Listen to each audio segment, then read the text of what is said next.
Hello, dreamers. I hope that all of you are holding up well as the end of the year is creeping up on us.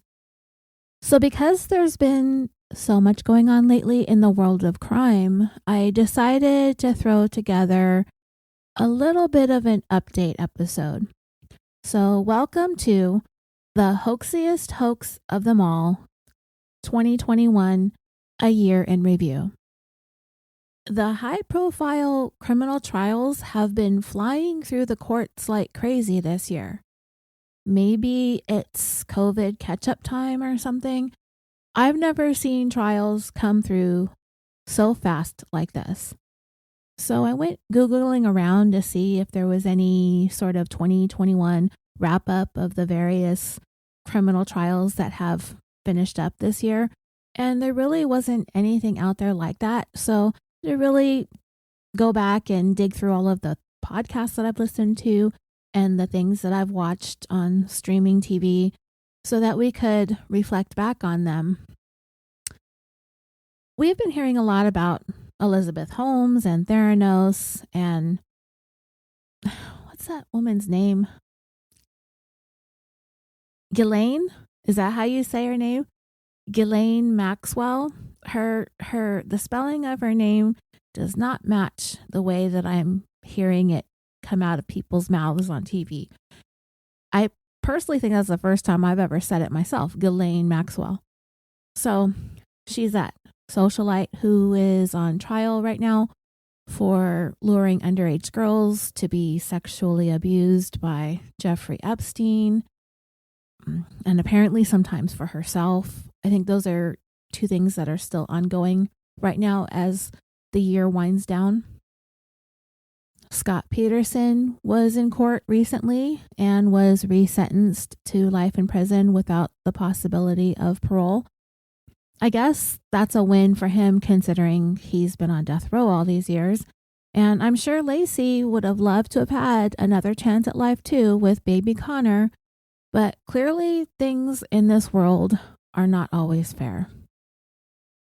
A few days ago, court filings showed that convicted murderer Derek Chauvin will plead guilty to violating the civil rights of Mr. George Floyd when he held him down on the ground, prone and handcuffed, with his knee pressed into his neck for 9 minutes and 29 seconds, killing him. Because that's what you do when somebody allegedly attempts to pass a counterfeit $20 bill and resists being placed in the backseat of a patrol car because of claustrophobia. In April, Chauvin was convicted of George's murder and was subsequently sentenced to 22 and a half years in prison. And to that, I say, good riddance. And speaking of former Minnesota cops, Kim Potter is on trial right now, if I'm not mistaken. She's been charged with manslaughter for the shooting death of Danthe Wright. This unfortunate incident just so happened to take place in the middle of the Derek Chauvin trial, which was happening not too far from the location of the shooting. In fact, her trial is happening in the same exact courthouse. Potter was a 26-year veteran of the police force, and she insisted that she mistakenly grabbed her firearm instead of her taser, and the shooting was a horrible accident. However, her defense is saying that the use of deadly force would have been justified because Danthe could have possibly dragged her and her fellow officer if he wasn't stopped. So it'll be kind of interesting to see what the outcome of this case will be, because I'm curious to know, when does an accident become a crime? Another case that wrapped up recently were those 3 men in Georgia who chased down and murdered 25-year-old Ahmaud Arbery. Travis McMichael, his dad Gregory McMichael, and William Bryan were all convicted on various charges, including murder. And there was a chance that these 3 could have gotten away with that, because when Ahmaud was murdered, nothing happened initially. The Glynn County Police Department said that the DA's office had given them instructions to not arrest anyone at the time that Ahmaud was shot. Later on, the DA recused himself from the case because of a personal connection to one of the defendants. Unfortunately, at the time that Ahmaud was murdered, the country was on the brink of shutdown and quarantine because of the COVID-19 pandemic. But there were two things going on in the background that helped to bring about indictments on this case. One is a mother's love and devotion to her son, and the other is the stupidity and audaciousness of the McMichaels and Brian in thinking that releasing the cell phone video that they recorded of themselves stalking, attacking, and murdering Ahmaud would actually help make their case that they were defending their neighborhood by effecting a citizen's arrest of Ahmaud for allegedly breaking into the frame of a home under construction. 2 days after their video went viral, the three of them were arrested and charged with murder. And that was an arrest that took 74 days longer than it should have. In the wake of this, former Brunswick, Georgia District Attorney Jackie Johnson was indicted in September of 2021 for showing favoritism to Gregory McDaniels, who was a former subordinate of hers during the investigation into Ahmaud's murder, and for obstructing law enforcement by ordering Travis McDaniel to not be arrested. Georgia legislation effectively repealed its citizens' arrest laws as of May of 2021. So you can no longer claim that you're trying to carry out a citizen's arrest anymore in the state of Georgia. A trial going on at the same time as the Ahmaud Arbery was the murder trial involving Kyle Rittenhouse. Because that case has been hotly debated and is divided by which side of the political spectrum you align yourself with, I'm not going to get into the left and the right and the wrong of it all. Kyle Rittenhouse was 17 years old at the time when on August 25th, 2020, he fatally shot 2 people and wounded a third in the city of Kenosha, Wisconsin. The shootings took place during the civil unrest that followed the shooting of Jacob Black by Officer Rustin Shesky. Jacob was shot 7 times, 4 times in the back and 3 times in his side, and he was paralyzed from the waist down. Kyle Rittenhouse said that he had gone to Kenosha with a friend armed with rifles, ostensibly to protect businesses. But he ended up fatally shooting 36-year-old Joseph Rosenbaum, who was not armed but was apparently chasing Rittenhouse down. After Rittenhouse shot Rosenbaum, he began to flee from the scene, at which time he was pursued by a crowd of people, including 26-year-old Anthony Huber, who Rittenhouse also fatally shot. And I really don't want to split hairs here, but in the Facebook group, when the verdict on this case came down and we discussed this briefly, I commented that I was okay with the verdict, that there was video evidence of Rittenhouse being hit or attacked by someone holding a skateboard. And someone in the group said that I unfairly characterized this as an attack with a skateboard when it was really an attempt to disarm an active shooter or something to that effect. But either way, I didn't think it was a brilliant idea for Rittenhouse to have inserted himself into a civil unrest situation when he really had no business being there. And I believe there is some question as to whether or not he was even legally carrying the rifle that he had with him or not. But I also don't think it was a brilliant idea either for Mr. Rosenbaum and Mr. Huber and the other gentleman that Rittenhouse shot and wounded, Mr. Grosskreutz, who was armed, by the way, to have attempted to pursue and disarm someone carrying an AR-15 who had already demonstrated that he was willing to use it. It was just a whole bunch of really, really bad choices on everybody's part, poor judgment. But anyway, Gross Kurtz turned out, I believe, to be quite an ineffective witness. The jury ended up finding Kyle Rittenhouse not guilty of everything that he was charged with. Now he wants to go to college and maybe become a nurse or an attorney. But it's such a divisive case that I'm starting to make myself uncomfortable talking about it. So let's move on. Robert Durst. Yes. The guy who was finally convicted of murder after getting away with a whole lot of shady deaths everywhere he went. He had long been suspected of being involved in the disappearance of his wife, Kathleen Durst, back in 1982.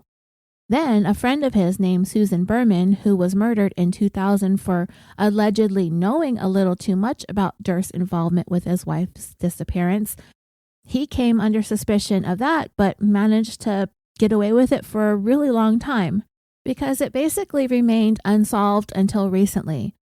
But things didn't end there because in 2003, Durst was acquitted of murdering his neighbor, a gentleman by the name of Morris Black, back in 2001. However, he was convicted of tampering with evidence when he dismembered and dumped Mr. Black's body and body parts into Galveston Bay. So I don't know how that makes any kind of sense, but okay. But Durst finally went on trial this year for Susan Berman's murder, for which he was convicted of in September, and he was sentenced to life in prison. It's possible that he may be made to face murder charges in the case involving his missing wife. It's been almost 40 years, and dude does not look like he's in that great a shape. But I know it's important for Kathleen's family to get some kind of resolution to this. I don't think this old man is going to make it long enough to face justice in that case, and if he does, I'll be pretty surprised. And who knows, maybe he'll decide to reveal where Kathleen's remains are so that they can pound out some sort of plea deal with him and just get this whole thing over with. So next, let's talk about Mr. Robert Sylvester Kelly, also known as R. Kelly, also known as Federal Inmate Number 09627-035. For nearly 3 decades, this guy has been repeatedly accused of child sexual abuse. He's been hit with criminal charges. He's been sued in civil court. In 2000, he was indicted on 21 counts of producing images of child sexual abuse, but ended up being acquitted, and he always denied these charges. A 2019 documentary entitled Surviving R. Kelly was released, which had numerous women discuss being sexually abused by him. And with that, we had the beginning of the cancellation of R. Kelly. A month after the documentary, Kelly was indicted on 11 counts of sexual abuse in Chicago. Then, in July of 2019, he was taken into federal custody on charges of sex crimes, human trafficking, having or making images and materials depicting child sexual abuse, racketeering, and obstruction of justice. He was held in custody the whole time pending trial, and in September of 2021, a federal grand jury found Kelly guilty on 9 of the 22 charges. He will be sentenced in May of 2022, and he's going to go on trial again for producing material depicting images of child sexual abuse in August of 2022. 24-year-old Christian Rivera was convicted in May of 2021 of the murder of American University of Iowa student Mollie Tibbits. She vanished while on a jog near her home in Brooklyn, Iowa. The month following, Rivera was named a suspect in her disappearance when the investigation led to surveillance video which showed Rivera driving his car following Mollie as she was jogging. He led police to Mollie's remains a little more than a month after she vanished. He was convicted of first-degree murder and sentenced to life in prison without the possibility of parole on August 30th, 2021. Mollie's death became a central issue when it was revealed that Rivera had been in the United States illegally, which led to an attempt to politicize Mollie's death by calling for stronger immigration policies. Mollie's family insisted that her death not be used to further anybody's political agenda, with which I agree. There are plenty of arguments to be made that don't necessitate using someone's private tragedy in such a public way. Our next criminal scumbag has been a stand-up comedian just about as long as he's been a serial sexual predator. You all know who I'm talking about. The loser of the most rescinded honorary awards and degrees ever in history, Bill Cosby. Apparently, this was the worst kept secret in Hollywood ever, because nobody seemed to bat an eyelash at the fact that Cosby had been drugging and sexually assaulting women for decades just because he's Bill Cosby, America's dad. Can you imagine being one of his survivors and hearing him referred to as America's dad for all these years? Doesn't that just give you the creeps? Imagine how those survivors felt. Who's America's dad now? Apparently, Eddie Murphy thinks it's Eddie Murphy. As you know, him and Bill Cosby, I guess, had this long-standing rivalry. And now that Bill Cosby has been in all this legal trouble and has gone to jail for sexual assault and all this stuff, Eddie Murphy's like, what now? Huh? Yeah, who's America's dad now?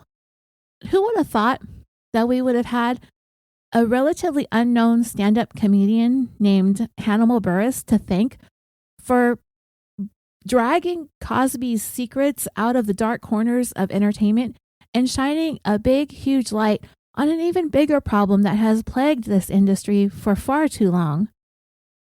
In Philadelphia, in October of 2021, Hannibal was doing his stand-up bit about the never-ending rape allegations that had been made against Bill Cosby. It had been going on for so long, but what really got under Hannibal's skin was the way that Cosby had this long-standing gripe about young black men and how they dressed, and he was so critical of their lifestyle. Because Bill Cosby has set the gold standard as to what young black men should aspire to, right? And well, Hannibal was critical about Cosby standing up on some holier-than-thou moral high ground and putting down people like himself, young black men, men who may very well looked up to Bill Cosby at one time. And so Hannibal said in his stand-up bit, yeah, but you raped women, Bill Cosby, so that kind of brings you down a couple of notches. He was recorded doing this routine in Philly, which is Cosby's hometown, right? And so the audience kind of like, they rumbled and moaned and kind of like, they were sort of incredulous about it. And Hannibal, he doubled down. He was like, go home and Google Bill Cosby rape and check out the results. Well, apparently America went and Googled Bill Cosby rape and checked out the results. Hannibal had been telling this joke in his set for several months by then. But that performance in Philadelphia, it went viral and the media went wild. Hashtag Me Too had actually had its beginnings in 2006 on MySpace. But if I had to say if there was a catalyst for the movement to really start to take off, sexual predator and serial rapist Bill Cosby had a lot to do with it. Cosby lit the fuse, and Harvey Weinstein was like, step aside, I got this. It was like this watershed moment that triggered the swift and unforgiving takedown of the men who used to be in powerful positions across this country, whether it was in entertainment or in news or in sports, where sexual misconduct was no longer going to be ignored or quietly swept under the rug. Men like Cosby, Weinstein, Kevin Spacey, Louis C.K., Charlie Rose, Matt Lauer, Steve Wynn, Roman Polanski, Danny Masterson, Russell Simmons. That is just a drop in the bucket. If you look at men who have been taken down because of sexual misconduct allegations, the numbers are in the hundreds. But anyway, following Hannibal's viral takedown, Cosby became the central figure in numerous allegations of sexual assault, rape, drug-facilitated sexual assault, sexual battery, child abuse, and sexual misconduct dating back to the mid-1960s. He victimized women across this country, including one province in Canada, in a crime spree that spanned more than 4 decades. Cosby has repeatedly denied these allegations. Most of his crimes, unfortunately, were past the statute of limitations, with the exception of the allegations made by a woman named Andrea Constand. She had filed a civil lawsuit against him in 2005, and the transcript of Cosby's deposition in that case was released to the media. He admitted to having sex with Constand, and the interaction involved the use of Quaaludes. He acknowledged having sex with numerous women using the drug that he knew was illegal. Based on information from his deposition, he was charged, tried, and ultimately convicted in April of 2018 on 3 counts of aggravated indecent sexual assault against Constand, and he was sentenced to 3 to 10 years in prison. However, after a number of denied appeals, the Pennsylvania Supreme Court overturned Cosby's conviction this year. You see, what had happened was, in February of 2005, District Attorney Bruce Castor declared in a press conference that due to insufficient evidence rendering a conviction unattainable, he declined to authorize the filing of criminal charges against Cosby regarding allegations Andrea Constand made against him. He said that in order to compel Cosby to testify in a civil lawsuit brought by Constand without the right to incriminate himself as accorded by the Fifth Amendment so that Constand could win damages from Cosby, Cosby testified that he had given Constand Benadryl and that he had separately provided Quaaludes to women that he wanted to have sex with. Cosby settled the civil lawsuit by paying $3.38 million.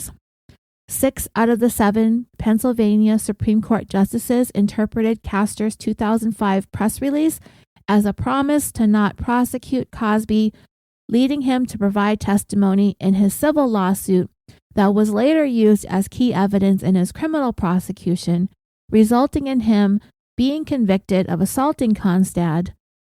So the Supreme Court concluded that Cosby's due process rights were violated.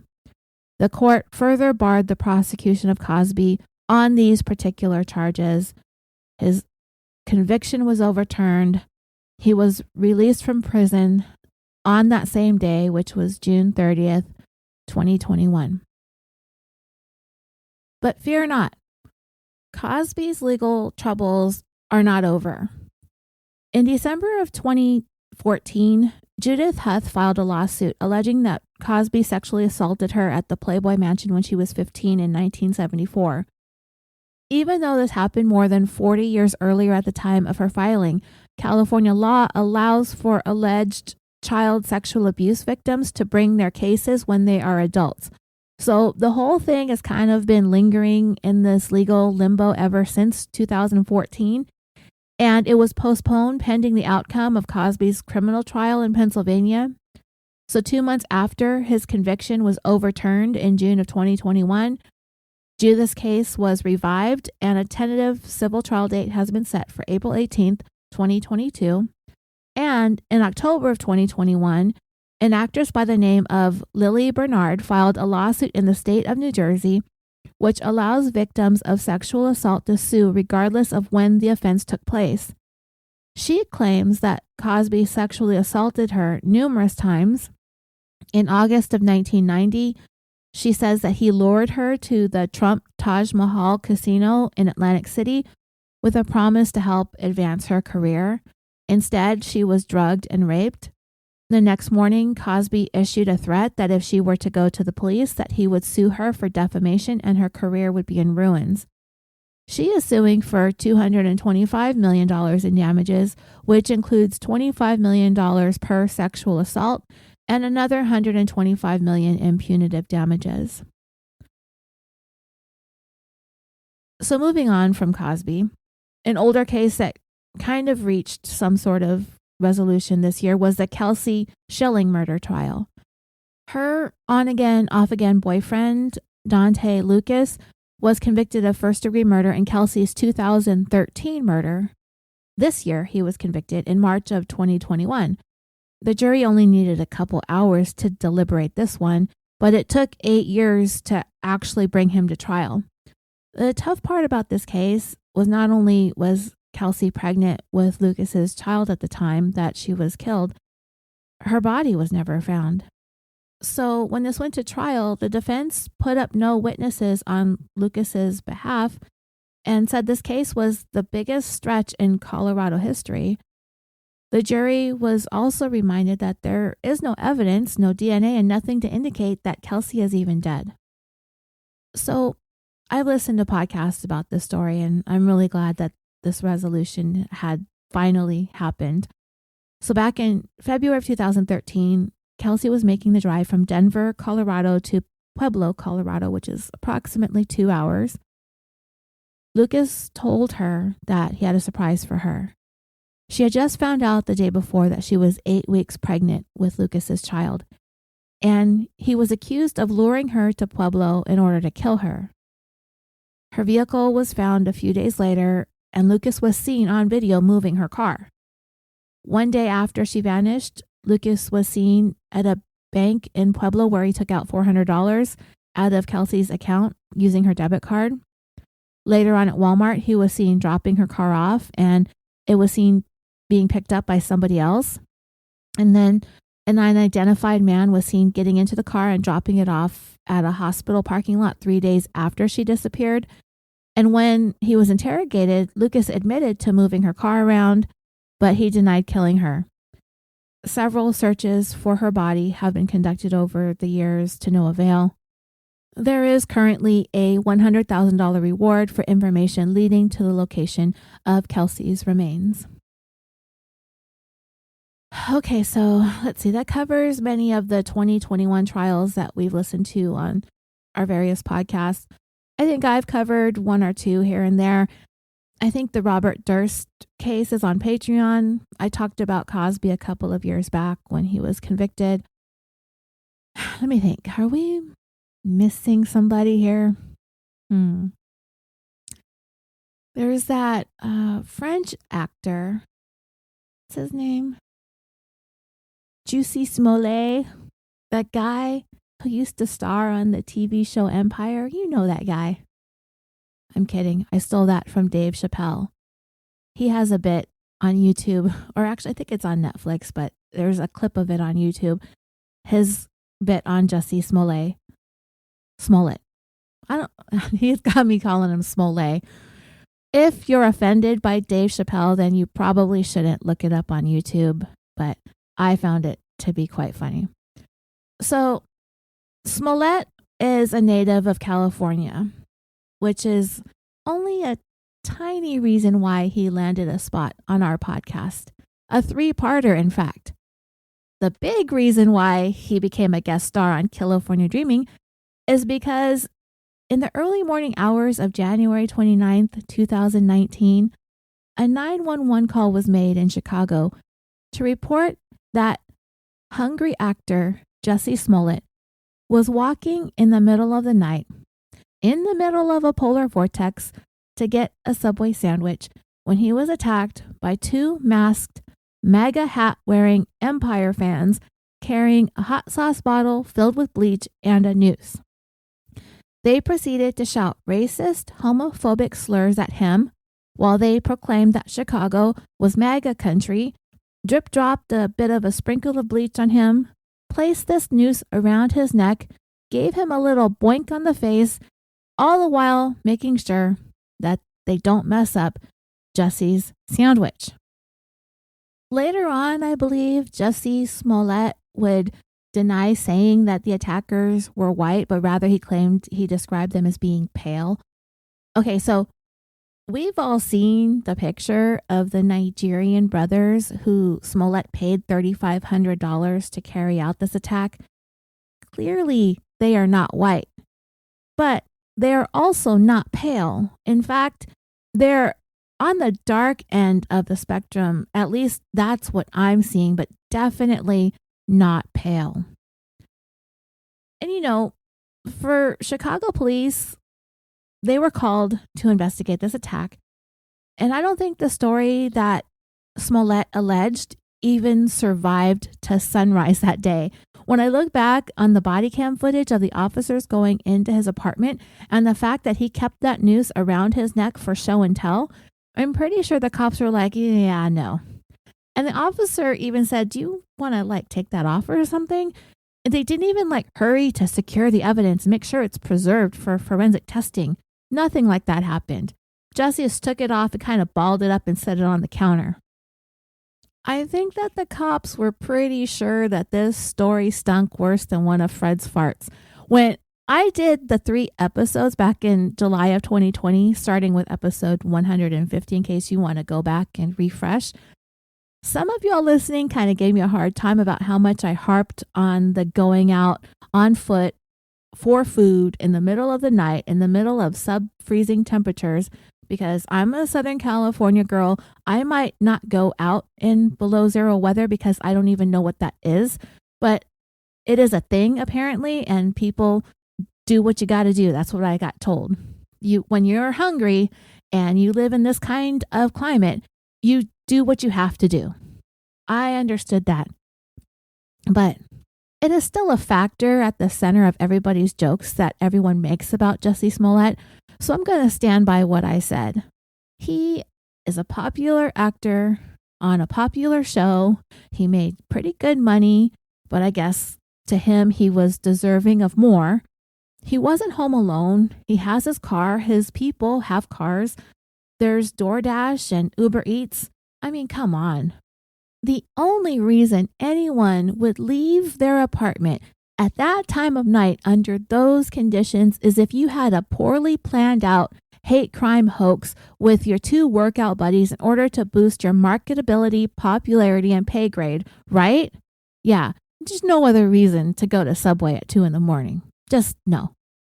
So after the attack was reported, Smollett was taken to a local area hospital where his condition was listed as good. The following day, as the news broke that Smollett, who was both Black and gay, was attacked for those reasons by some Trump lovers, a number of celebrities and politicians and notable public figures turned to social media with an outpouring of support, as well as expressions of disbelief that a hate crime such as this was happening in 2019. This is America in 2019, they said. But the very next day, as the Chicago police investigated the attack, Jussie Smollett refused to turn his phone over to the detectives. He said that the reason is because he had a lot of private contacts and friends and coworkers and pictures and all sorts of things that are on there that he didn't want to hand over. Okay, I get that. But they wanted to confirm some details that Smollett had made, including the fact that he said that he was on the phone with his manager at the time that he was attacked. Looking back on this, and I can't exactly remember if I brought it up in the original episode, but I think that there was speculation that Smollett quite possibly never really intended for this attack to actually be reported and investigated. And I don't think he ever anticipated the attackers would be identified. And when he gave the interview with Robin Roberts a couple of weeks after the alleged attack, he talked about his friend telling him that they were never going to catch these guys. And I think that's what he was hoping for, that he could just live out the fantasy of being the target of a racist, homophobic, modern-day lynching without it ever being taken seriously by law enforcement or any of this nonsense ever coming to light, that he could just use what happened as a publicity stunt. So anyway, the police didn't demand that Smollett hand over his phone, insisting that they were treating him as the victim, not a criminal, so they didn't force him to give his phone. On February 1st, a couple of days after the alleged attack, Smollett spoke out publicly for the first time, saying that he was doing okay after this incident. He was quoted, "The outpouring of love and support from my village has meant more than I will ever be able to truly put into words. I'm working with authorities and have been 100% consistent on every level." Also on that day, police had released some video footage of two persons of interest that they wanted to try and identify in some surveillance footage. And this was a major development in their investigation. And then on the following day, on February 2nd, at a concert, Smollett made the announcement that he was the gay Tupac. He said, "I'm not fully healed yet, but I'm going to. Just because there's been a lot of stuff said about me that's absolutely not true. I'm sure my lawyer's sitting up there like, no, Jussie, no. Above all, I fought back. I'm the gay Tupac." On February 11th, 13 days after the alleged attack, Smollett gave the police a PDF file of his phone records. He was still refusing to turn over his cell phone, and the file that he submitted was heavily redacted. The police continued to insist that there was no reason to suspect any wrongdoing on Smollett's part, and that they weren't even looking at charges regarding filing a false police report. They were probably crossing their fingers behind their backs and snickering and winking at each other when nobody was looking when they made that statement, because it kind of sounds like they had full intentions of filing charges against him, because that's where this was headed at this point. On February 14th, the two persons of interest that were seen in those surveillance images were arrested. Hey, quiet. Don't bark. There's some landscapers outside the window, and I have it closed, but my dogs can hear them shouting at each other, and hopefully they don't turn on their leaf blowers, because I don't know if my mic will pick up that sound. But anyway, the dogs were about to go off and start barking, but they stopped themselves. So good doggies. Okay. Oh, where was I? Okay. So the two persons of interest were arrested. The brothers, Ola and Abel Osundario. At least one of them had been an extra on Empire, and they occasionally went to the gym with Smollett. Some of the items that the police collected from their home included face masks, a script, or maybe like a ski mask, a script from Empire, their cell phones, some receipts, a red hat, and bleach. This same day is when Smollett's interview with Roberts aired on Good Morning America. In the interview, he defended his decision to refuse to turn over his phone. He suggested that people probably would have supported him more if he had said that the attackers were Muslims or Mexicans or Black. And through his tears, Smollett said that gay people should learn to fight back against these types of attacks. That same day, Chicago police were still holding back. They were reporting that they didn't have any evidence supporting the reports that the attacks were staged. 3 days later, on February 17th, the entire direction of the Smollett case was shifting. Chicago police announced that there had been some developments in the investigation and that they've released the Osundario brothers without charging them, and they wanted to speak to the individuals who reported the attack. Smollett's attorneys issued a statement to the media stating that Jussie is angered and devastated by the recent reports that the perpetrators of the attack are individuals that he is actually familiar with, and added that it is impossible to believe that the Osundarios could have played a role in this crime against Jussie or would have falsely claimed Jussie's complicity. Then, 3 days after that, Jussie Smollett is charged with disorderly conduct and filing a false police report. Footage was obtained by the media that appeared to be showing the Osundario brothers purchasing the materials used in the alleged attack, including ski masks, rope, and a red hat. Smollett's attorney stated that they are going to conduct a thorough investigation and mount an aggressive defense. The same day, the memes were cropping up all over social media. I think they had started trickling in, but once the charges were brought against Smollett, they really came hard.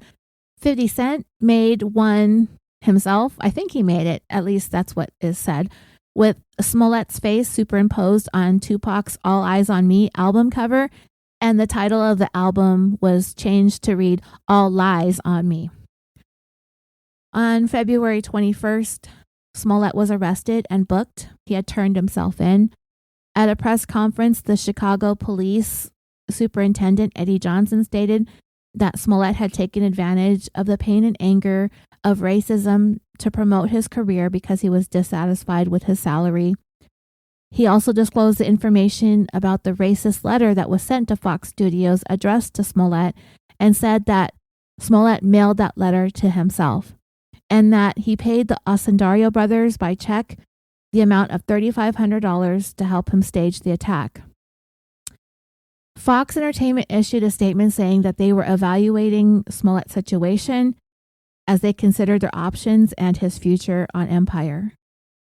Former president and former Twitter user Trump tweeted at Smollett, calling his actions racist and dangerous. And in court that same day, the judge, John Fitzgerald, stated the worst part of this whole fiasco was the news.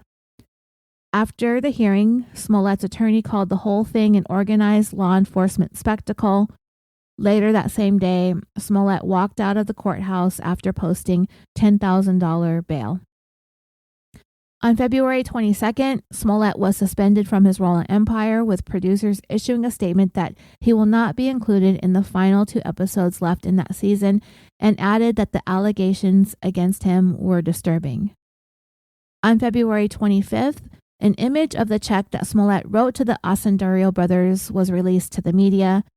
It had been backdated to January 23rd that said 5-week nutrition workout program, No Go, written in the memo line, and No Go is the name of a music video that Smollett was going to shoot, which is why he needed to get into shape, he said.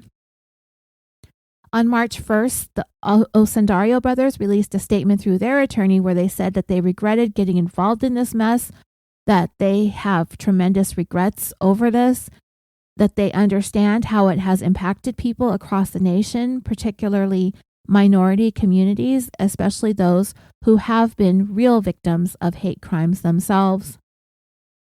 On March 14th, Smollett pleaded not guilty to all the charges against him, which were 16 in total.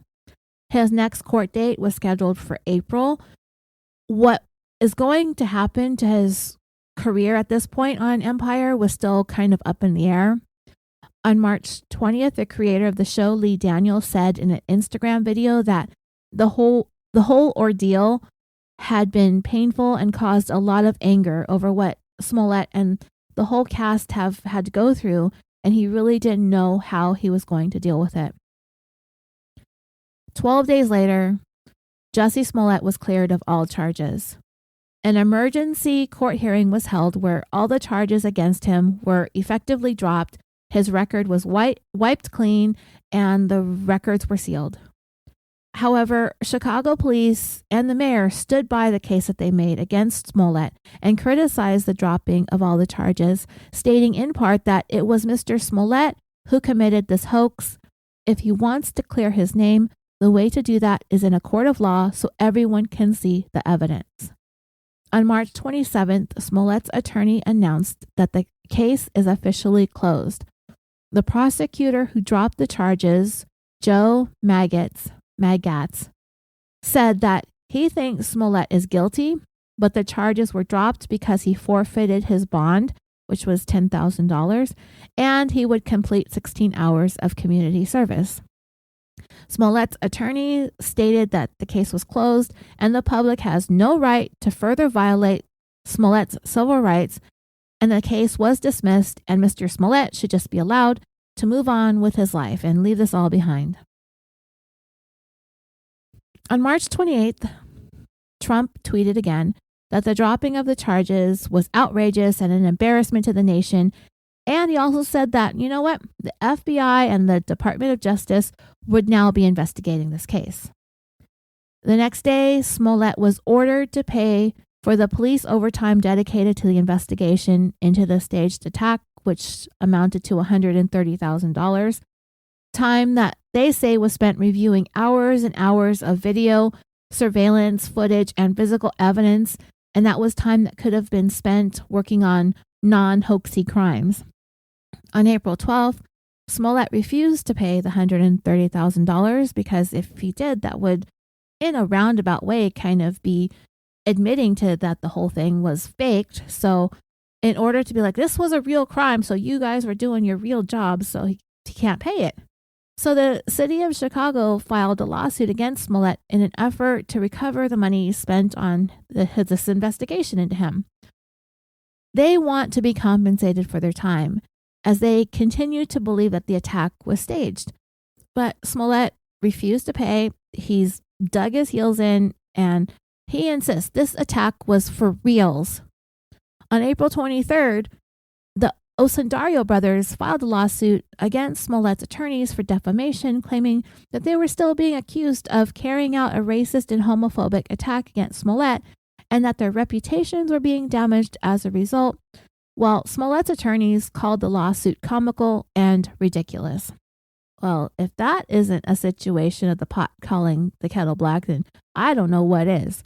On April 30th, Fox Studios announced that while Empire had been renewed for a 6th and final season, there were no plans for Smollett's character to return. He had been on the show since 2015. He was making like $65,000 to $100,000 per episode. So I don't know what the hell this guy was complaining about. I would love to be making that kind of money per episode of Killafornia Dreaming. I'd be making these all the time if that were the case. But you all know that I don't make any money doing this because I do this for the love of doing it, right? Yeah, that's exactly the reasons why I do it. I must be, because not only do I not make money, I spend money to produce this show. So anything I make from this comes from the goodness of your hearts over on Patreon. That's the premium content. That's the stuff that you guys pay for, which, by the way, there is a new episode up and it's kind of a tearjerker. So if you do join and you do take a listen, be prepared and have your tissues with you, because that's a very sad story. 2 sad stories. So anyway, back to good old Jussie. On June 24th, police body cam footage of Smollett with a noose around his neck was released to the media. An officer asks, "Do you want to take it off or anything?" And Smollett replied, "Yes, I do. I just wanted you to see it." There was a lot of footage released that day by the Chicago police, in addition to the news footage, including video of the Osundario brothers taking a rideshare and a taxi cab through the night to arrive and leave from the scene of the attack. So fast forward to February 12th of 2020, Smollett was slapped with 6 brand new criminal charges by Special Prosecutor Dan Webb, who was assigned to investigate how the initial case was handled. These 6 charges were of lying to police. And then the world was hit with the COVID pandemic and everything kind of stayed in limbo. That is until Smollett's trial began this year on November 29th, 2021. At the trial, the prosecution alleged that Smollett paid the Osundario brothers to carry out the staged attack in order to further his career because he was unhappy with his salary on Empire. That Smollett had developed a secret plan that would make it appear that there was actually a hate crime that occurred against him by Trump supporters. During the trial, Smollett claimed that the check that he wrote to the brothers was for a meal and nutrition and workout plan with Abel Osundario, and that the two of them had had a sexual relationship. In his testimony, Smollett repeatedly denied that he was involved in any kind of hoax and that he did not call the police because, as a black man in America, he does not trust the police. The defense insisted that Smollett had been the victim of a real attack by the Osundario brothers, who enjoyed their proximity to the star and wanted to scare him into getting him to hire them as his personal security detail.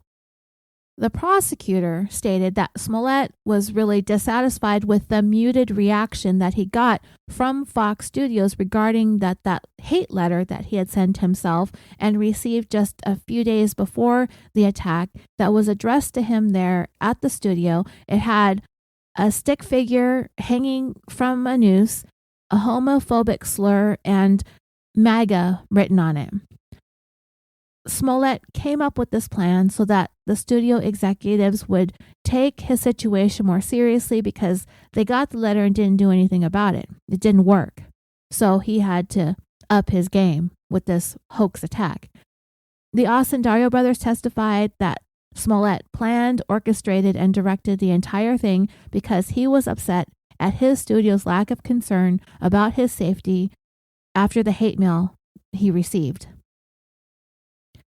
There were messages on Instagram from Smollett to Abel Osundario shortly before the attack, where Smollett is giving him updates on his delayed flight. There was video surveillance footage presented of the men meeting up for a practice run of the attack, and there was a text message that Smollett had sent to Abel 4 days before the attack in which he asked for help on the low. Abel said that that was sent right before he was asked to help out with the staging of the attack.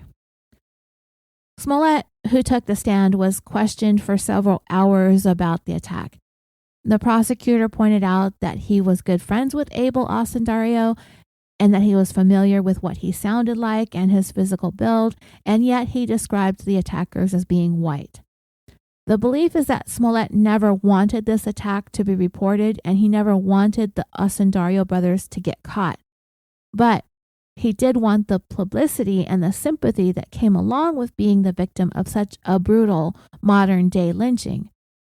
This is why he misled police by describing the attackers as white or pale and being Trump lovers. In an effort to poke holes in the prosecution's assertion that he staged the attack for publicity and a pay raise by saying that he got hate mail at Fox Studios, Smollett said that Empire producers wanted him to be driven by security guards to and from the set every day, but he refused. He claimed that Abel Osundario persistently suggested to be hired as his personal bodyguard.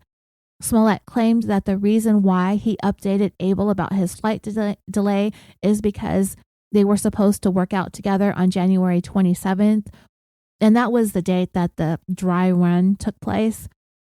Smollett had picked up Abel along with his brother, and when it came to the request for the help on the low, Smollett claimed that that was for the brothers to purchase some herbal steroids that could help him lose weight, which are illegal in the United States.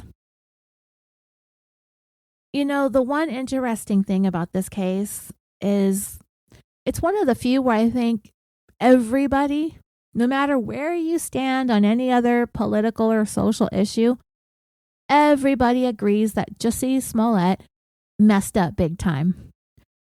Usually there's like this whole big divide, like, did he do it? Did he not do it?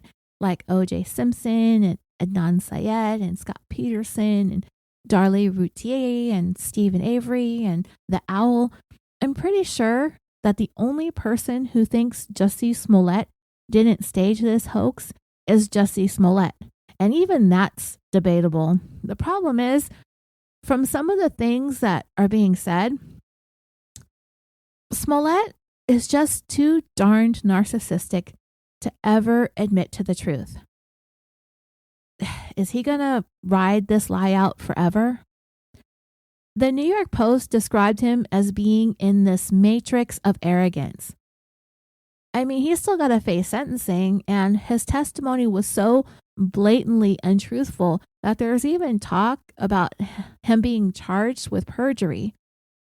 Do they really want to do that to him? I don't know. Was it even necessary? Personally, I don't think so. I think the humiliation of all of this is punishment enough. But I think prosecutors just want it to be known that the possibility is out there, just so that everybody gets it, that Jussie Smollett wasn't pulling the wool over on anybody. Everybody knows that you lied.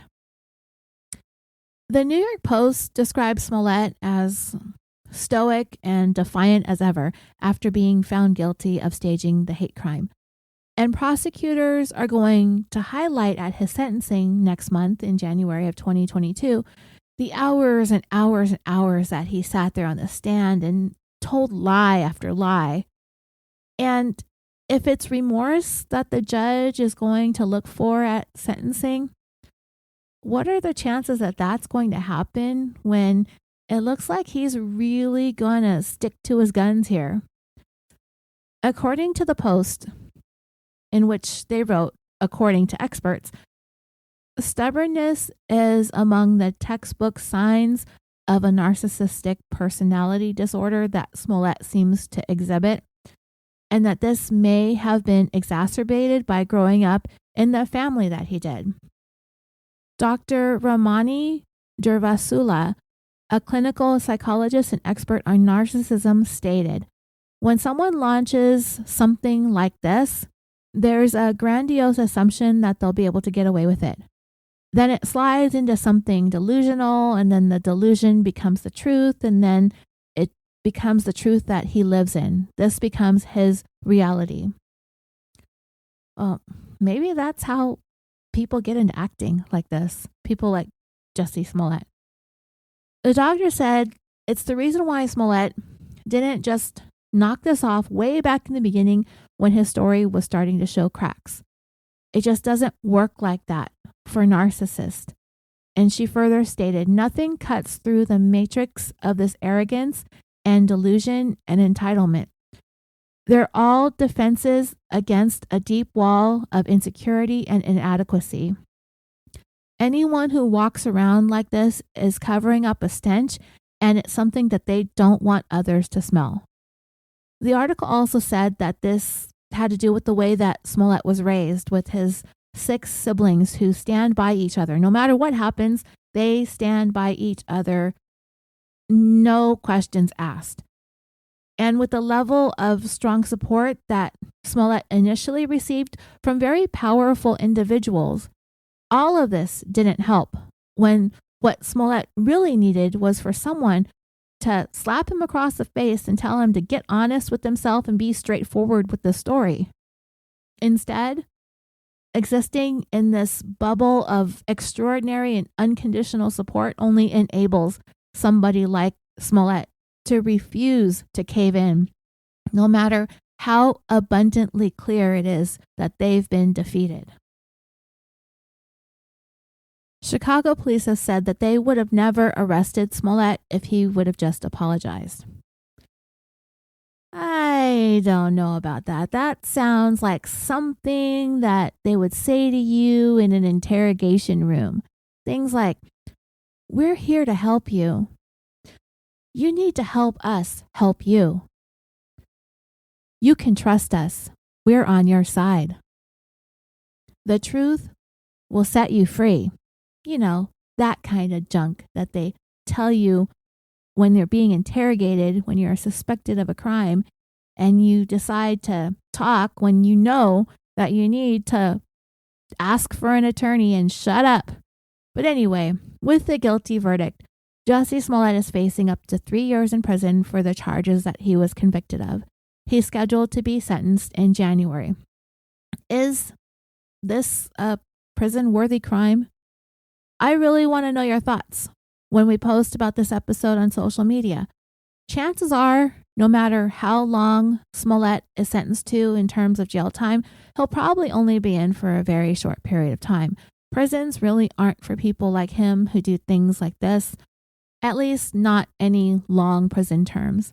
And honestly, I think it would serve him better and be a bit more humbling to give him like 1,000 hours of community service. Then perhaps he'll finally drop the charade and apologize, seek help, and find some way to redeem himself. So in all of my searches for Smollett news on YouTube and whatnot, I got prompted to an episode of American Justice that was about some infamous hoaxes. This was before the Smollett fiasco, when this show was produced. There was a story about how game shows were rigged in the 1950s when TVs were becoming a thing. Then there was a story about some guy named Mark Hoffman who was creating forgeries of old Mormon documents. There were a couple of more stories, but the last one was a story that I hadn't heard of before. And I'll just give you a summary of it. So, back in November of 1987, a 15-year-old named Tawana Brawley from Wappinger Falls, New York, went missing for 4 days before she was discovered tied up in a trash bag. Chunks of her hair had been allegedly yanked out of her scalp. Her body and hair were smeared with feces. Racial slurs were scrawled all over her body using charcoal. The letters KKK, the word bitch, and the N-word. Her clothing had been ripped and burned. She had been sexually assaulted. It was a brutal and shocking crime that really had the community shaken.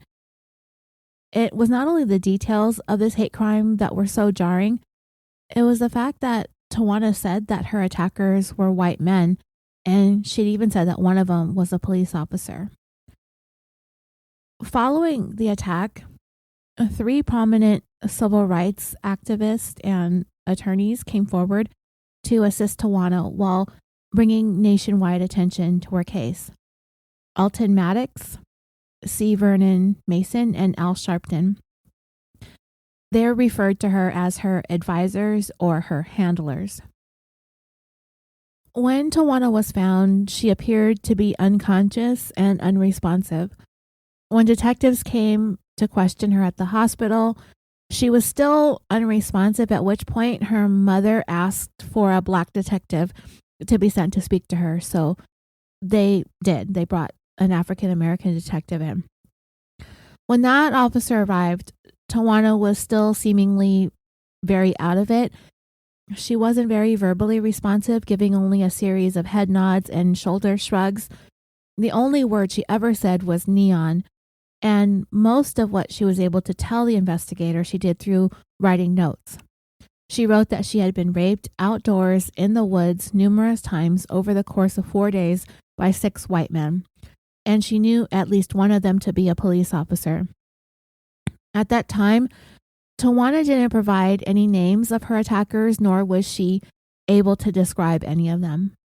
At the hospital, a rape kit was taken, but then shortly later on, Tawana said that she had actually not been raped, but rather sexually abused in other ways. Tests ultimately revealed that there hadn't been any kind of sexual assault, rape, or otherwise. There was also no evidence that she had been exposed to the cold New York November winter, which the nights had been going below freezing during that time of year. Tawana claimed to have been held captive in the woods that entire time, yet there was no signs of exposure. So when the news about Tawana's alleged hate crime hit the media, the response was similar to the response that Subway Smollett got. There was an outpouring of sympathy. Bill Cosby offered a reward of $25,000 for information leading to arrest, and that's gross.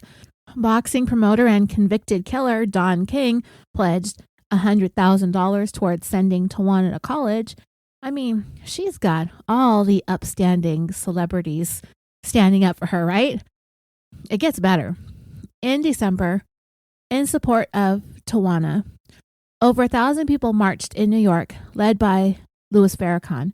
Rallies across the nation were held, and once Tawana's handlers became heavily involved in this, her case came to be more and more controversial as they pushed the narrative that the government was perpetrating an orchestrated cover-up of what happened to Tawana because the attackers were white, and they further accused the KKK and the Irish Republican Army and the Mafia of being co-conspirators in this cover-up. Then things took an even worse turn.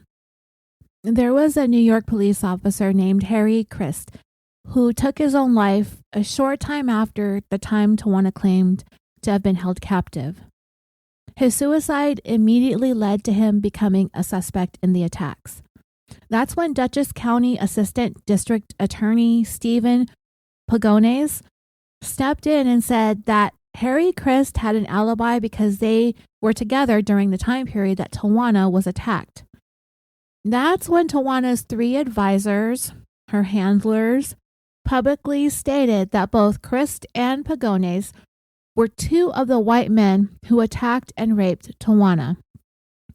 However, a suicide note that Christ left behind indicated that the reasons that he ended his own life was because his girlfriend had recently broken up with him and that he wanted to become a state trooper but was unable to.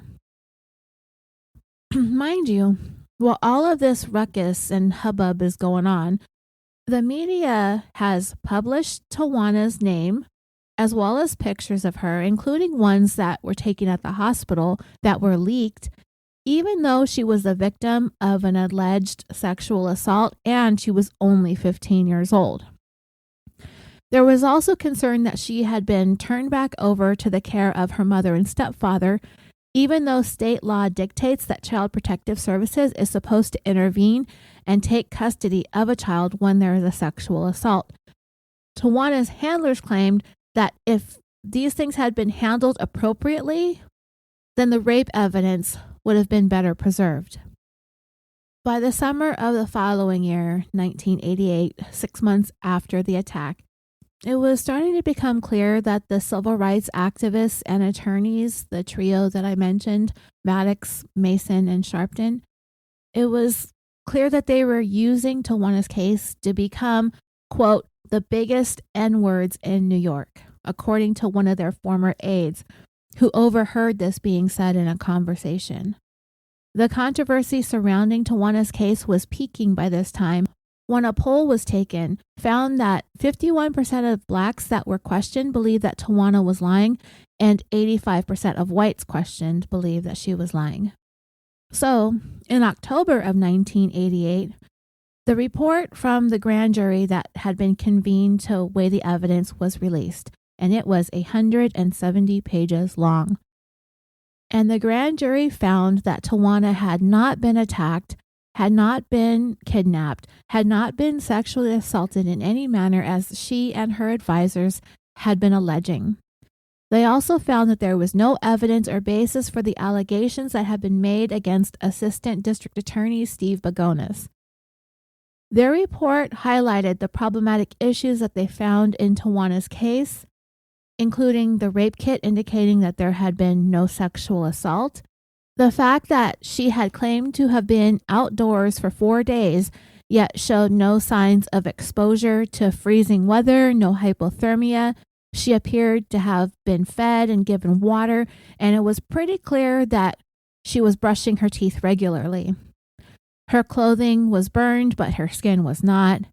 A shoe that she had on was sliced up, but her foot was not injured. The racial slurs written on her body were upside down, leading investigators to believe that she wrote the words herself. The feces on her body were identified as belonging to her neighbor's dog. There was also a witness who actually saw Tawana getting into the garbage bag on her own.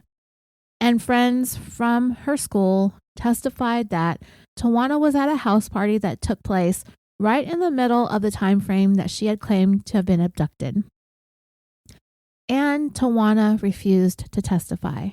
Despite being ordered to do so, she never spoke a word about the alleged attack, with the exception of what little she said to the media about it back in 1987 while flanked by her advisors. And to this day, Tawana has not spoken a word about the alleged hate crime hoax that she was a part of. And really, I don't blame her. In fact, she left New York, she changed her name, she had moved to Virginia, she converted to Islam, she got an attack-trained bull mastiff, and she works as a nurse. The grand jury speculated that the motive behind the hoax was to avoid facing punishment from her mother and her stepfather, Glenda Brawley and Ralph King. It was mainly her stepfather, though, I believe. There had been some witnesses called to testify at the grand jury hearing who stated that Tawana had been beaten by her mother in the past for running away from home and staying overnight with various boyfriends. Stepdad Ralph King had a documented history of domestic violence, including having stabbed his first wife 14 times, shooting her, and killing her. That was in the 1970s, and he served 7 years for that. In May of 1987, 6 months before the staged attack, Tawana had been arrested for shoplifting. When her dad arrived to pick her up, he attempted to beat her right there inside the police station. He was known to not only be violent towards Tawana, but he also spoke about her in sexually inappropriate ways. The day that Tawana claimed that she was kidnapped, it was revealed she'd actually skipped school to go visit her boyfriend in jail. In fact, it was her mom, Glenda, who took her to see him and told her daughter that she needed to get home or else she was going to get in trouble to not be home too late. Glenda knew that her boyfriend, Tawana's so-called stepdad, would punish her with a beating if she got home too late. Neighbors also testified that they heard Tawana's mom and stepdad discussing having donated money related to the attack and the possibility of being found out that it was staged. The only criminal charge ever made was against Tawana's mom. She was found to be in contempt of court for refusing to testify at the grand jury. She was ordered to spend 30 days in jail and pay $250. But she apparently avoided all of that. She avoided being arrested by hiding out in churches. And from there, she, Tawana, and the stepdad left New York. And they kind of drifted around the United States for a while and eventually relocated to Virginia Beach. Stephen Pagonis, the only person alive named as being one of Tawana's rapists, won defamation lawsuits in the amount of $345,000 against her advisors. Sharpton was found liable for making 7 defamatory statements. Maddox was found to have made 2, and Mason was found to have made 1. He also sued Tawana, and he won that case by default because she didn't show up for trial. She was ordered to pay $185,000. Al Sharpton's portion of the judgment was paid by funds raised by his supporters. Maddox paid his portion in full, and Mason was last known to be making payments on what he owed in the judgment. As for Tawana, as of 2013, an article had said that she had paid about $3,700, which amounts to approximately 1% of the judgment against her. From what I understand, her wages from her job as a nurse were being garnished at a rate of $627 a month. So if she's been working steadily ever since, then that should still be going on unless she quit or changed jobs, which would interrupt the garnishments. In 2007, on the 20th anniversary of Tawana's attack, the New York Daily News tracked down Glenda Brawley and Ralph King, who were still together, living in the tiny rural town of Claremont, Virginia. People there knew of the story, but they didn't know how close the story was living to them. The couple spoke to the Daily News for a couple of hours, apparently at an Applebee's. They revealed the information that I shared with you a moment ago about the update on Tawana.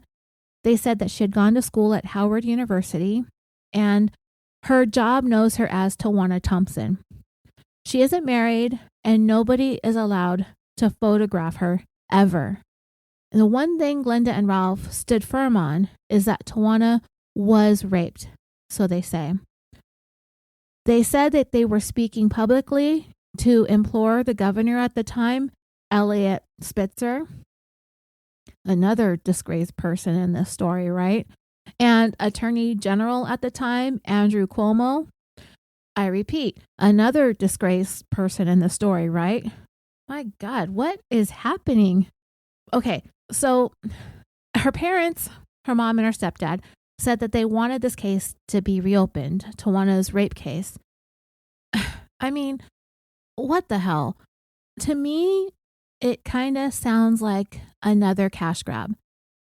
Again, they're doing it again. The Daily News quoted Glenda as saying, "How could we make this up and take down the state of New York? We're just regular people. We should be millionaires." I don't really know what all that means. But she continued, "They pulled her hair out by the roots, scribbled nasty things all over her. I carried her out of the hospital in my arms. She had no clothes on. We wrapped her in a sheet. The feces was still in her hair." Her parents want the records unsealed because they believe there is proof in there that Stephen Pagonis and Harry Christ raped Tawana, and the state of New York covered it up because they were never going to want to convict a white man of raping a black woman. Glenda insisted that if the state unsealed their files, Tawana would break her silence and tell her story. She said, "We are going to fight this case all the way to the end. The rapists ain't going to heaven with something weighing heavy on them.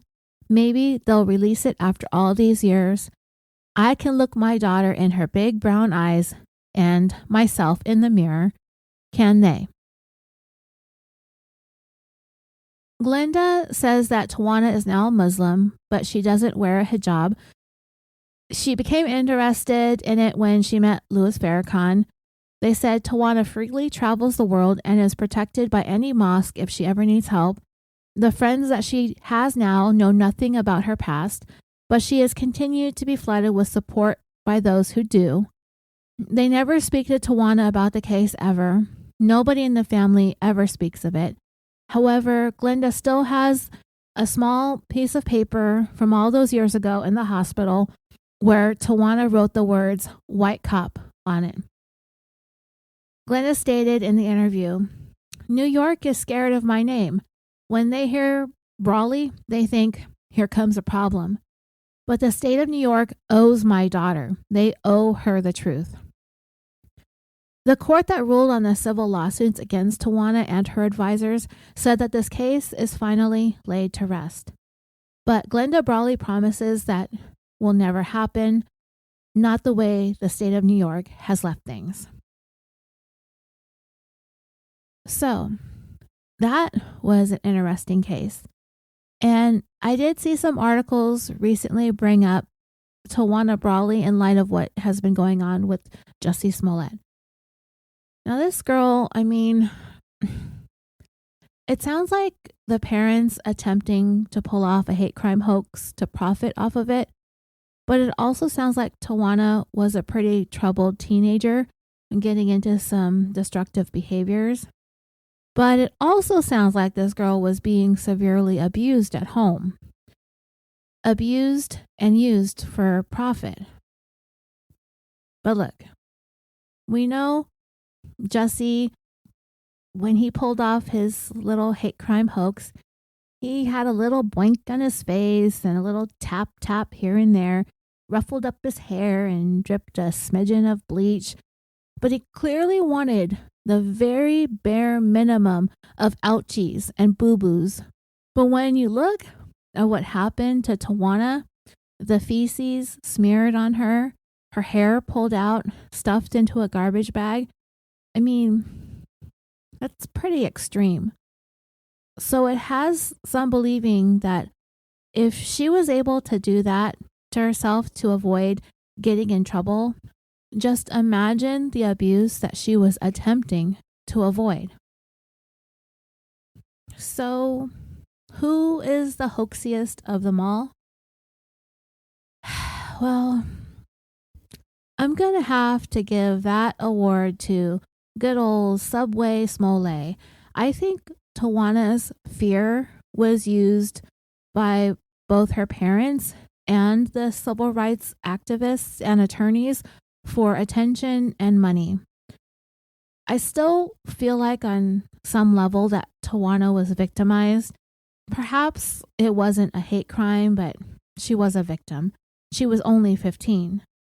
Jussie Smollett, he is a privileged grown-ass man who keeps on whining because he didn't get his way. He just needs to shove a footlong in it and maybe go on some kind of spiritual journey to go find himself. But, dreamers, before I sign off, I wanted to quickly tell you about the new season of a podcast that I think my listeners will really enjoy. It's a true crime hit called Lost Hills, and they're back after a fantastic first season with season number 2 entitled Dead in the Water. This takes place in the late 1970s and early 80s in Malibu, California. The once quiet beach town was transforming into a haven for celebrities with lots of money and lots of drugs. In 1981, a Malibu woman and her son mysteriously drowned while sailing off the coast of California. Her husband was arrested for their murders, but to this day, even the victim's own family claims that he's innocent. It's an intense story that I know that my dreamers are going to enjoy. So get ready for one of the most interesting stories that you will hear. You can find Lost Hills across all the platforms wherever you listen to your podcasts. Okay, dreamers, I want to thank you all so much for listening to this look back at the cases that grabbed our attention in 2021. I'm sure that we have so much more to look forward to in 2022. Personally, I'd like to see more cold cases being solved because of familial DNA and genetic, matches and advances in that technology being used to solve these cases that have gotten cold for so many decades. I'd also like to see some progress being made in the 2017 murders of Abigail Williams and Liberty German. I'm also anxious to see what goes on with those end-of-day wackadoos, Lori Vallow and Chad Daybell. They need to pay for what they did to those children. I'm curious to see what happens to some of these parents who might be getting in trouble for the murders that their children commit, namely the Crumbleys up in Michigan for the 4 students that they helped their son, Ethan Crumbly, murder on November 30th, and the Laundries, Christopher and Roberta. If they had knowledge that Gabby Petito was dead and that their son had murdered her and left her in Wyoming and withheld information, I don't know if there's a crime anywhere in that, but if there is, I'd like to see them slapped with some charges.